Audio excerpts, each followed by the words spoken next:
أعوذ بالله السميع العليم من الشيطان الرجيم بسم الله الرحمن الرحيم والعاقبة للمتقين ولا عدوان إلا على الظالمين ثم الصلاة والسلام على رسول الله محمد بن عبد الله وعلى آله وصحبه وسلم تسليما كثيرا. Assalamu alaikum wa rahmatullahi ta'ala wa barakatuh.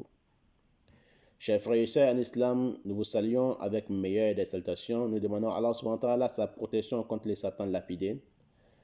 Celui que Allah a guidé, personne ne peut l'égarer. Celui que Allah a égaré, personne ne peut le guider.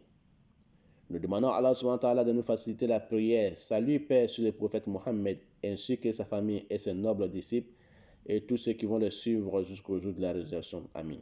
Chers frères et sœurs en islam, nous allons parler de notre leçon numéro 14.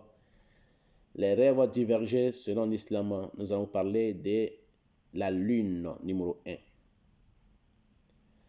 Donc, celui qui voit la lune avec sa lumière, la lune avec sa lumière, ça parle de sa bourse.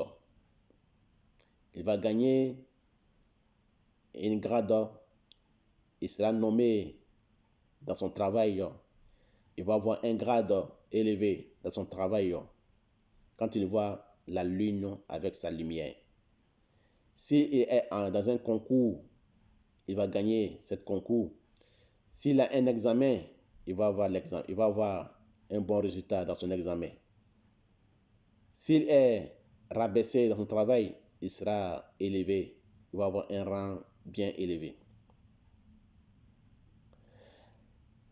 Ça peut nous parler aussi que la personne qui est arrivée de la lune avec sa lumière éclatante, il peut être appelé chez le président pour être un ministre, s'il a droit à être un ministre. C'est-à-dire que s'il a la raison d'être un ministre, il va être un ministre. Il sera appelé par le président. Ou bien il sera appelé dans la maison du roi pour lui donner une place bien élevée.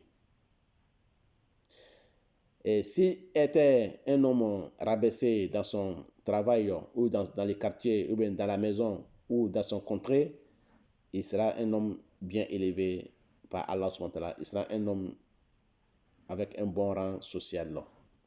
C'est Allah qui sait, qu'Allah fasse qu'ils sont bonnets pour moi et pour vous.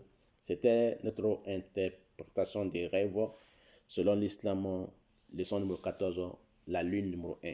Qu'Allah fasse qu'ils soient bonnets pour moi et pour vous. C'est Allah qui sait.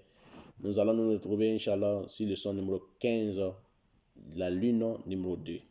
Qu'Allah fasse qu'ils soient bonnets pour moi et pour vous. Amin. Wassalamu alaikum wa rahmatullahi wa barakatuh.